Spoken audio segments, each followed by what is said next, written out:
Welcome viewers. I'm going to do a talk on Ramadan. It's not something I get involved with or really am interested in, but it's a Muslim pillar. And Ramadan is the 9th month of the Islamic lunar calendar and is regarded by Muslims as the month in which the Quran was first revealed to the Prophet Muhammad.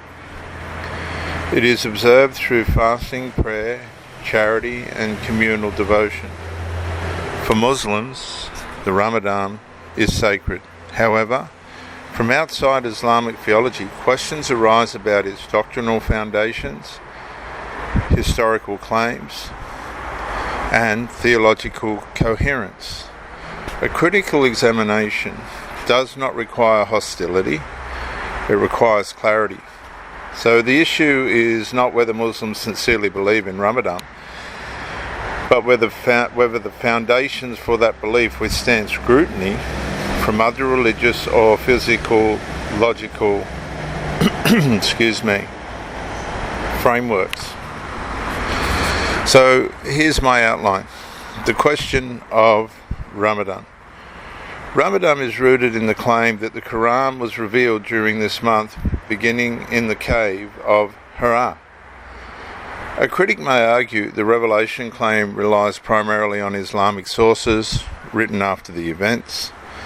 There is no independent contemporary documentation confirming the event, and acceptance of Ramadan's sacred status depends on accepting Muhammad's prophethood.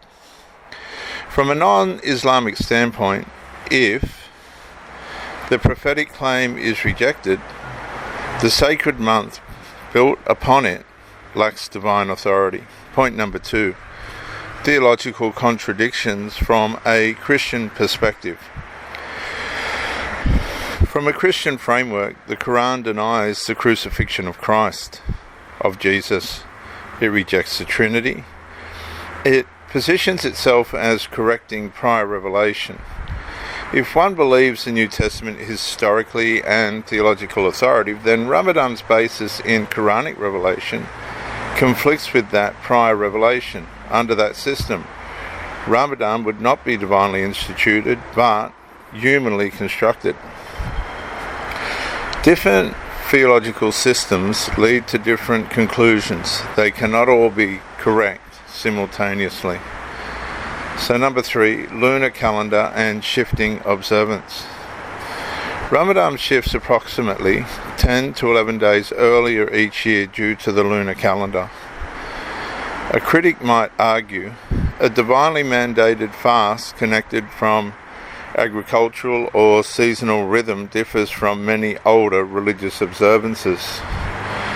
Geographic variation creates disparities in the fasting length, sometimes exceeding 18 months in extreme latitudes, or 18 hours, sometimes exceeding 18 hours, my mistake, in extreme latitudes.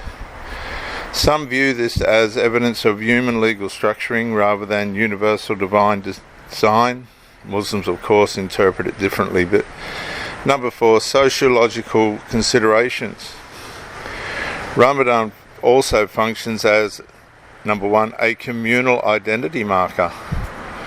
Number 2, a ritual reinforcing religious boundaries. Number 3, a period of heightened religious conformity. Critics may argue that strong ritual cycles can reinforce group cohesion in ways that discourage questioning. That does not make Ramadan false, but it does explain its resilience regardless of external critique. So the conclusion: whether Ramadan is legitimate depends entirely on one's theological starting point. If one accepts the prophethood of Muhammad and the divine origin of the Quran, Ramadan is sacred. If one rejects those claims, Ramadan has no divine authority and is therefore religiously illegitimate within that framework. So the real debate is not about fasting, it's about revelation. Argue that, not the calendar. Now, that leaves us a bit to think about, but there is a bit of an overview of Ramadan. Do you believe it's a divine revelation, or do you believe it's just a man-made ideology? I'm Dr. JWA.